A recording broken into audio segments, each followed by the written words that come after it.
நடிகர் அப்படிங்கிறத தாண்டி ஒரு நல்ல மனிதர், அதை நம்ம மென்ஷன் பண்ணி ஆகணும். ஏன்னா நிறைய நடிகர்கள் தங்களுடைய ரசிகர்களை எப்படி பயன்படுத்திட்டு இருக்காங்கன்றது எல்லாருக்குமே தெரியும். ஆனால் இவர் ஆரம்பத்திலே அகரம் அறக்கட்டளை ஆரம்பிச்சு எத்தனையோ பேருக்கு படிப்பு வழங்கிட்டு இருக்காரு, இன்னும் அதை தொடங்கிட்டு இருக்காரு. அவங்க ஒரு ஃபேமிலியே அதுக்காக இது பண்ணிட்டு இருக்காங்க. அப்படியான கிரவுண்ட் ஒர்க்ல இருக்கிற ஒருத்தருக்கு தான் அதோட ரியாலிட்டி தெரியும், அந்த டயலாக் என்ன அஃபெக்ட் பண்ணுங்கிறது தெரியும். இல்லைன்னா அந்த பொலிட்டிக்கல் கிளாரிட்டி யாருக்குமே இருந்திருக்காது. ஒரு டயலாக் இருந்து பேசியிருந்திருப்பாங்க, இறங்கி வேலை செய்யும்போது நம்ம சில விஷயங்கள் புரிஞ்சுப்போம். அப்படியான புரிதலாக தான் இருக்கும்னு நினைக்கிறேன். அண்ட் அதே மாதிரி பொலிட்டிக்கலி கரெக்டான மூவிஸ் அப்படின்னு சொல்லும்போது மறக்கவே யாராலையுமே அதை தள்ளிடவே முடியாத ஒரு படம் ஜெய்பீம்.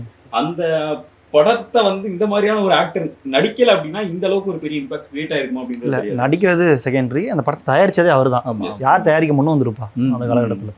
அதுவும் அதுவும் இன்னொன்று என்னன்னா, எனக்கு ஜெய்பீம் கிரியேட் பண்ண கான்வர்சேஷன் நிறைய டிஸ்கஷன்ஸ் கிரியேட் பண்ணிச்சு.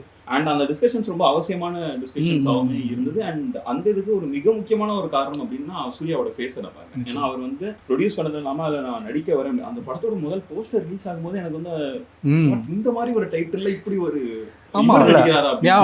பெரிய ஹீரோவுமே ஜெய்பீம் அப்படி டைட்டில் நடிக்க ஒத்துக்க மாட்டாங்க. அப்படின்னும் போது சூர்யா அந்த ஒரு போல்டான ஒரு மூவ் எடுத்து அந்த அவருக்கு அந்த ஒரு இது தெரிஞ்சிருக்கல, சொசைட்டில இப்படி ஒரு இம்பாக்ட் கிரியேட் பண்ணும் அப்படின்னு ஒரு நம்பிக்கையில பண்ணது. சொன்ன மாதிரி அந்த போஸ்டர் வந்தது ஞாபகம் இருக்கு. ஜெய்பீம் டைட்டில் அவர் ஒரு அட்வொகேட் கோர்ட் நிற்கிறாரு, கீழே ட்ரை பீப்புள்லாம் இருக்கிறாங்கன்றப்போ தமிழ் சினிமா தானே இது அப்படிங்கிற மாதிரி பெரிய ஆச்சரியம் கொடுக்கக்கூடிய ஒரு விஷயமா இருந்துச்சு. அதுக்கேற்ற மாதிரி படமே தமிழ் சினிமாவில் விசாரணையாக கூட வந்திருந்தாலுமே இவ்வளோ இம்பாக்ட்ஃபுல்லாக ஒரு விஷயத்தை எடுத்து பேசியிருந்தது. அது ஒரு பெரிய ஹீரோ நடிச்சிருக்காரு சூர்யா. இப்போ விசாரணையில் வந்து நமக்கு விஜய் அஜித் நடிச்சது அப்படின்னு இருக்கும். அந்த மாதிரியான ஒரு எக்ஸ்பீரியன்ஸ் தான் இந்த படத்துக்கு. அதுக்கு ஈக்குவலான ஒரு படம். இன்னைக்கு வரைக்கும் இப்போ ரீசெண்டாக அந்த அஜித்குமார் கஸ்டடி டெத் வரைக்குமே ஒன்று நடந்துச்சுன்னா ஜெய்பீம் மாதிரியான ஒரு சம்பவம் ஜெய்பீம் சொல்கிற அளவுக்கு இதுக்கப்புறமே இருக்க போகுது. அப்படியே ஒரு காலத்தால் அழிக்க முடியாத ஒரு பயங்கரமான படத்தை கொடுத்துருக்காரு. ரொம்ப பெரிய முன்னெடுப்பு அது.